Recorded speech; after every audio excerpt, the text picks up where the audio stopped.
Hi, everyone. I'm Bill, I'm Justin. and welcome to Points Couch review. Reviews. Today, we are giving you a mid-season review of Falcon. Falcon and the Winter Soldier. Okay, so the plot, my friend. The plot is this.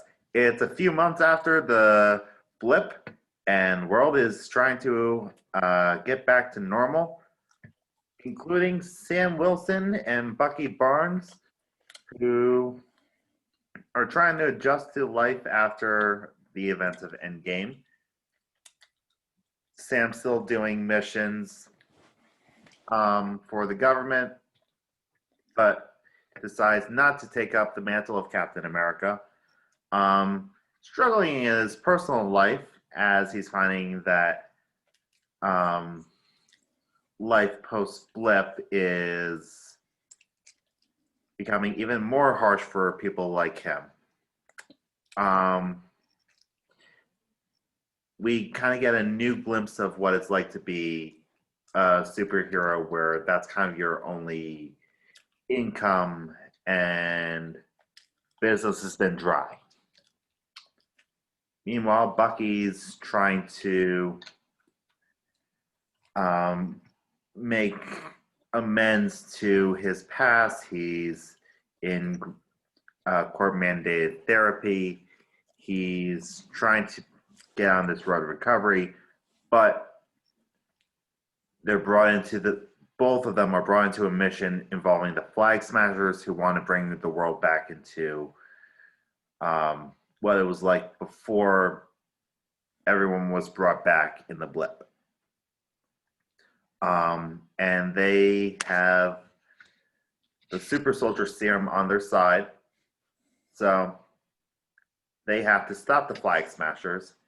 And in order to do that, they have to rely on an old enemy, Baron Zemo. Because he's absolutely better than the new Captain America is.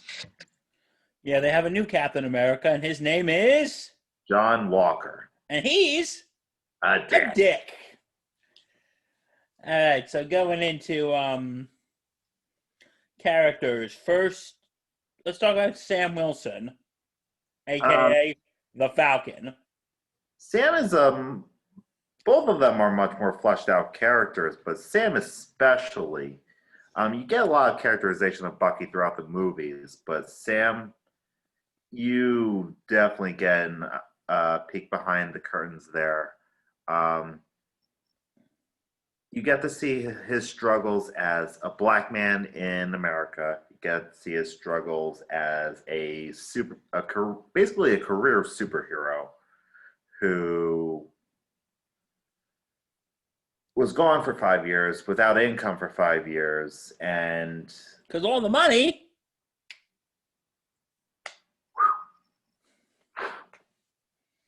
the money's gone. The world has no money. Gee, does this sound familiar?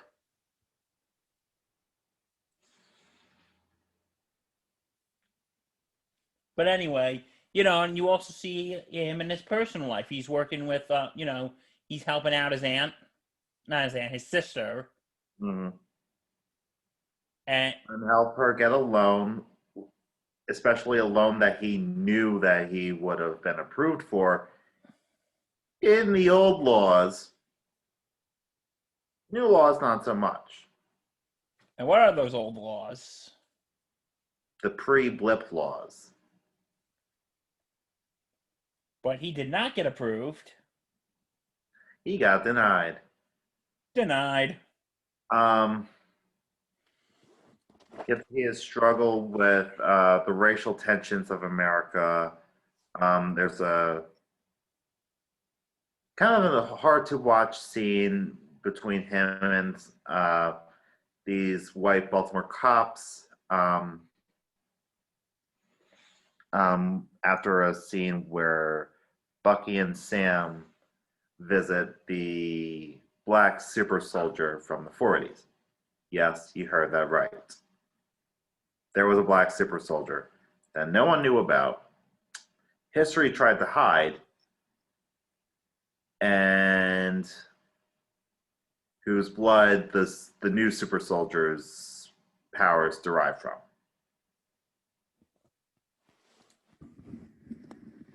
Exactly.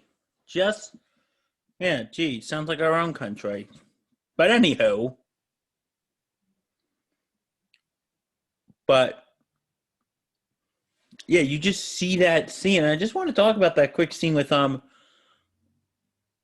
Isaiah Bradley, who was the black Captain America, Mm-hmm. and he got caught for 30 years and was getting experiments on him by the FBI. And he just looks like he went through a lot of PTSD through that. Yeah.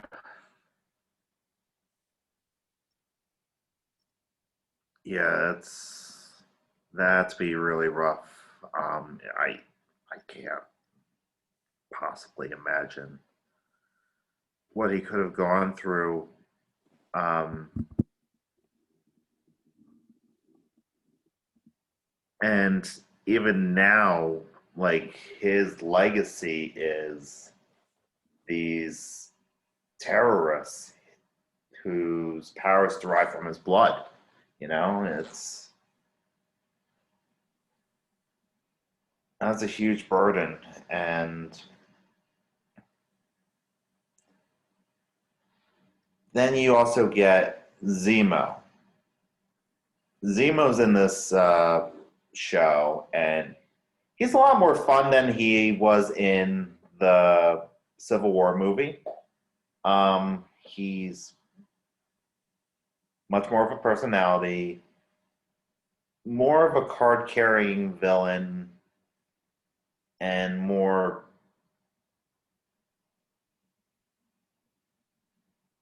scheming, but not necessarily. His goals kind of parallel itself to Sam and Bucky's. So at the moment, they are allies. We have no idea if and when if this is going to change. Well, there was that one scene. There's this one scene where it looks like he's betraying them, and then he comes back from and saves their ass. So we'll see what happens. As of right now, he's on their side. That can change like that, though.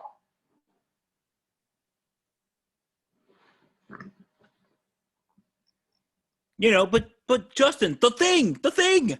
Oh yeah, he wears the thing. He wears the thing. He wears the purple mask, so he wears the thing. Yeah, and let's talk about Bucky a little bit.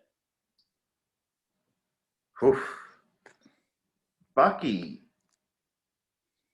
like he's trying to make amends. He's trying to fit back in. He's trying to stop the fight, but he can't stop the fight. He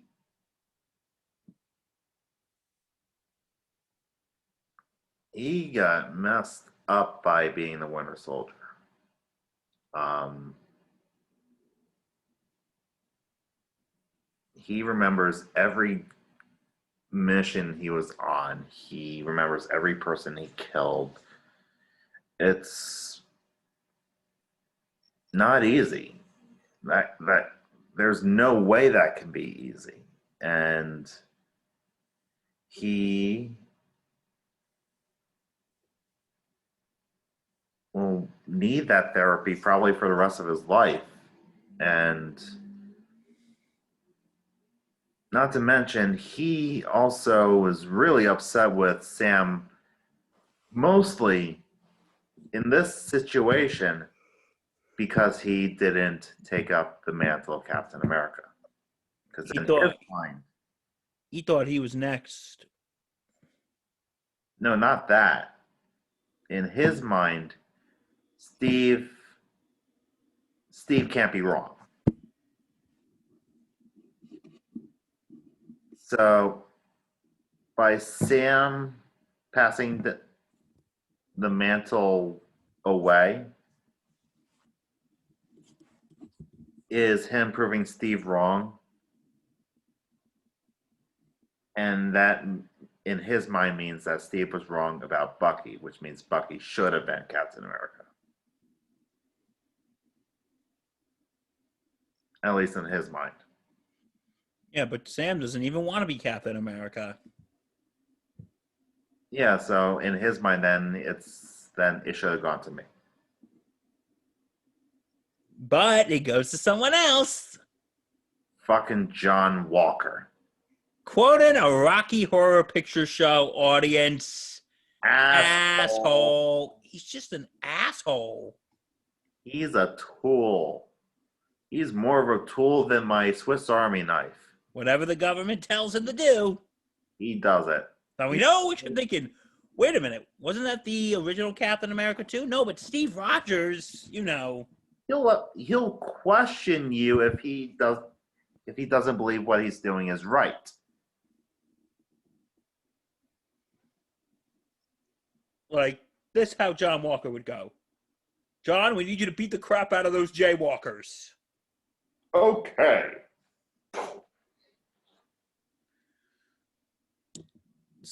Steve, we need you to do something for us. Okay, what is it? Stop those guys over there. What are they doing? They're jaywalking. I'm out of here.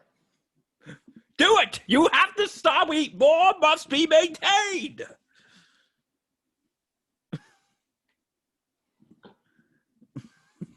Anyway. But yeah, that's... And plus, his sidekick, what's the sidekick's name again? I can't remember. He does go by Bucky at one point in the comics, though. We'll just call him Sidekick. Just because I can't remember his name. Yeah. Sorry. Again.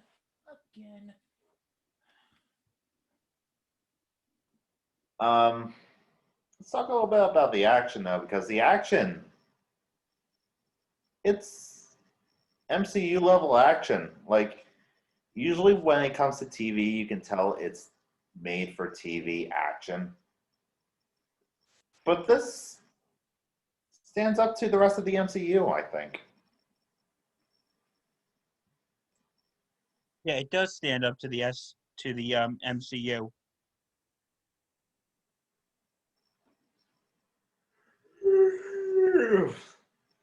I mean, that first fight scene where it's Falcon in the canyons fighting against a Patroc, it's thrilling.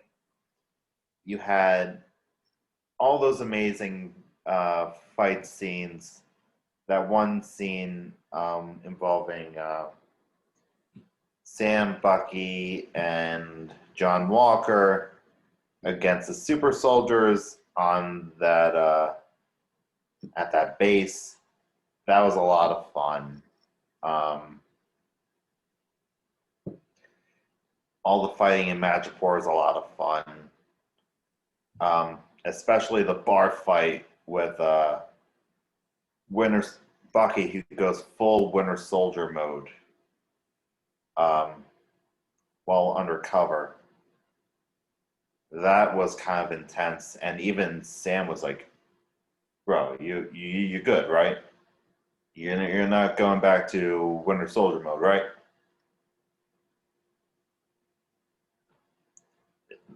It's freaking intense. The action. Mm-hmm. And Sharon Carter does make an appearance in episode 3. On the run, she didn't get pardoned after the events of Civil War. Holds a lot of resentment towards Bucky and Sam, and probably even Steve, but Steve's not really around to really defend himself on that.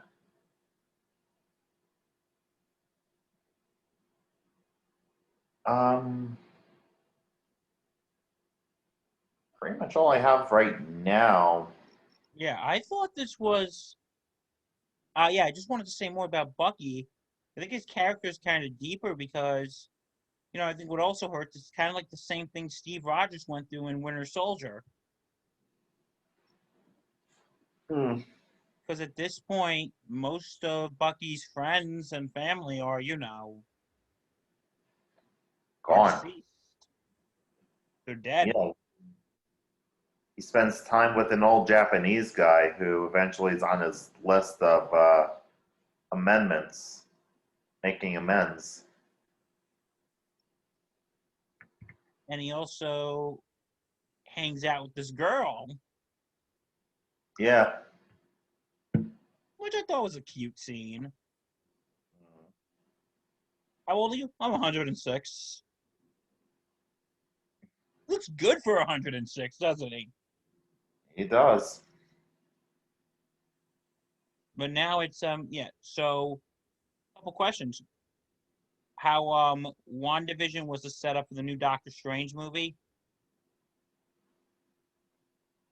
What's this going to be setting up? Yeah. Well, I think now's a perfect time to go into our theory corner. We have a theory corner? We do now. Shall we? Welcome to. Theory corner. We're just making this up. But. Oh, God. Is that a tinfoil hat? No, I didn't have tinfoil, so I used this. That's the closest thing. Okay.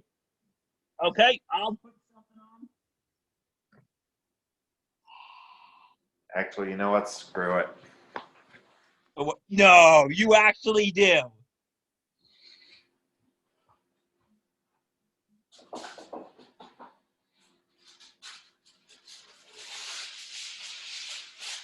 No. Never had it readily available for a video before, but you know what? No time like the present.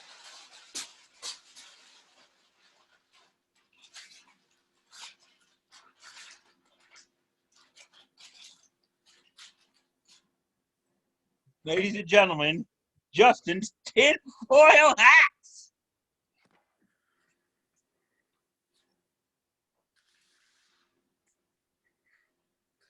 Are you beholding it? I am beholding it. Do I have to bow to it?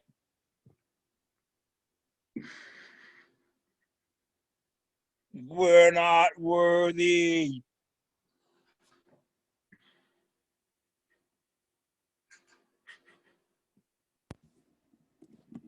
We're not worthy of the tinfoil hat. Oh, you know this is going to be used tomorrow. Wait, why is it being used tomorrow? For the podcast? We'll talk about that off camera, okay?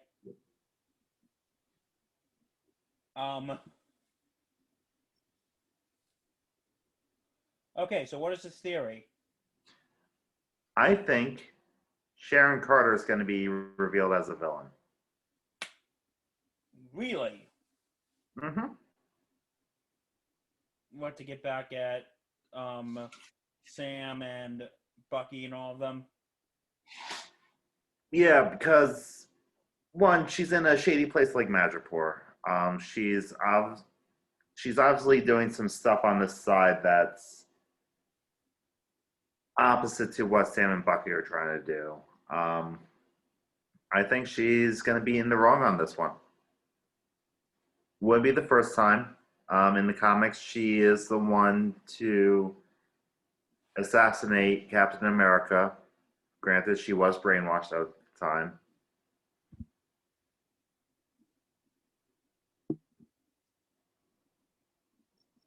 Um,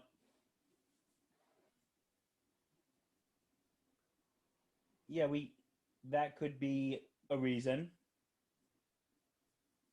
Um, also,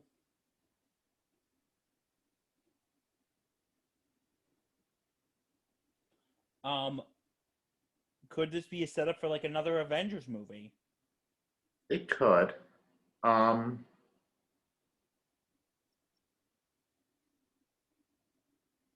Something I just thought of. hmm. Remember how there was talk that Chris Evans was coming back as? As Cap? Do you think maybe he could be in this series? I hope not. No, because I've said this before. If that happens, I will scream. Because I've said this once. I've said this twice. You know, I've said it with you. I've said it on the podcast with JT. If they do that, come on. Cap's story, Steve Rogers' story ended on A pretty perfect note. on a perfect note. We need to bring that back. I am going to sit there and yell every word in the book. And how big is that book, Justin? At least 1,000 pages. So they better not bring him back. I might not even get through the whole book. But, yeah. I don't know. Could it be a setup for a new Avengers movie? Could they be thinking about bringing Steve Rogers back? I don't think it's going to be that. I really don't. But I will be pissed if they do. So I really do think this is going to be the story of Sam finding it within himself to become the new Captain America. yeah, think about that. I think it's definitely going to be a story of self-discovery. Finding his place in this giant puzzle.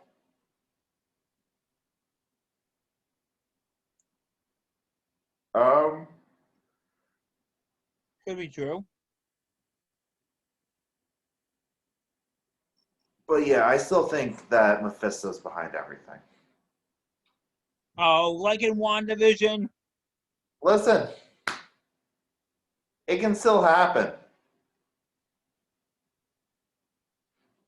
Well, folks, we're just going to have to wait and see, aren't we?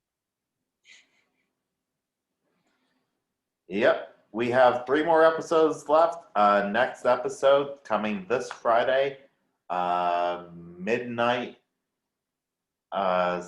Central Time, midnight Pacific Time, 3 a.m. Eastern Time. Or here's a theory. Maybe we're going to find out it was Agatha all along.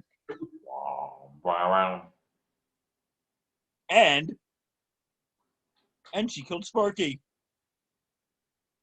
Bitch. So that is our mid-season review. Come join us next time for Our post season review. And we're going to tell you how everything ties up together. Yeah, we're not giving it. What was that? In a neatly packaged bell. Yeah, we're not giving any ratings right now. We're going to wait. Yep, we reserve judgment. Till when? Till the mouse tells us what to say. Oh, this show you could like. I love it. I love it. It's the Pig. It's the pig you gotta hate. Hater. Hate that pig. Boo! Boo! Muppet Show reference. All right, guys. So we will see you in a few weeks for postseason review. Yep. Okay, guys. Stay safe and take care.